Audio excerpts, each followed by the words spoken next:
সাথে সাথে বাঁশ বাগানের ভেতরে একটা হাওয়া চলতে শুরু করলো। তারা ভয়ে সেখানে থমকে দাঁড়িয়ে পড়ল। তখনই একটা খনা গলায় কেউ বলে উঠল,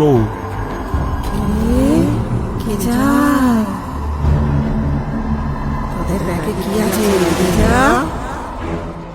তোদের ব্যাগে কি আছে দিয়ে যা। এদিক ওদিক তাকিয়ে কোথাও কাউকে দেখতে পেল না তারা।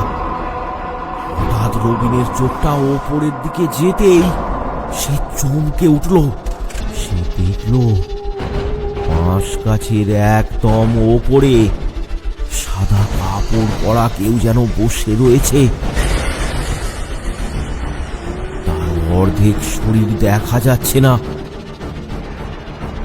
সেটা বাঁশ গাছে ঢাকা পড়েছে।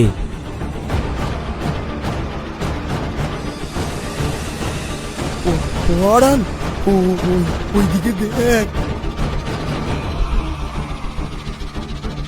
ওরে বাবা, রবীন্দ্র, পালাও পালাও! তারা দৌড় দিল সেখান থেকে। পেছন থেকে একটা ভয়ানক চিৎকার ভেসে আসলো। দিয়ে যা, দিয়ে যা, আমায় দিয়ে যা। আসলে ওই ছোট রাস্তার মাঝে পড়ে একটা মস্ত বড় বাঁশ বাগান, আর সেখানেই ওই বাঁশ ঝাড়ের মাথায় থাকে এক ঝাঁপড়ি।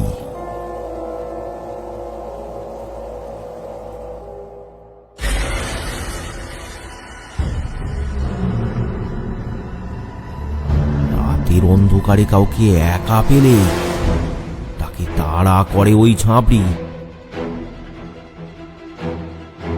বিশেষ করে কারো কাছে যদি কোনো খাবার থাকে তাহলে তার ওই খাবারে সে নজর লাগিয়ে দেয়। তাই অন্ধকার নামার পর কেউ খুব একটা দরকার ছাড়া ওই পথ দিয়ে যায় না। ঠিক যেমন আজ রবিন আর পরাণ বাধ্য হয়েছে ওই পথটা বেছে নিতে। ঝিরঝির করে বৃষ্টি পড়ছে, তারা মনে ভয় নিয়ে এগিয়ে চলেছে।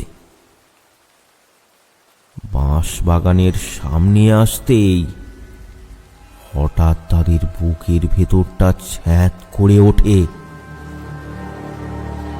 ও রবীন্দ্র, ভয় করছে নাকি? এখন আর ওসব ভেবে কি হবে?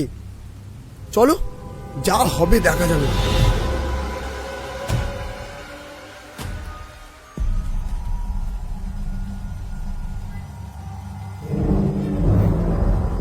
তারা দ্রুত পা চালিয়ে বাঁশ বাগানের ভেতরে পা রাখলো।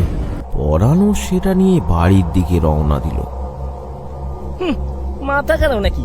এত খাবার কেউ নষ্ট করে? কষ্ট করে রোজগার করা টাকা। পরাণের বাড়িতে আছে তার বউ আর বছর 10 এক ছেলে। বাবার বাড়ি ফেরার কথা শুনে তার ছেলে এখনো জেগে আছে। যে আশায় সে এখনো জেগে আছে যে তার বাবা শহর থেকে নিশ্চয়ই তার জন্য অনেক কিছু কিনে আনবে। তাই পরাণ বাড়ি ফিরতেই তার ছেলে বলে ওঠে, বাবা এসে গেছে, বাবা এসে গেছে, বাবা বাবা।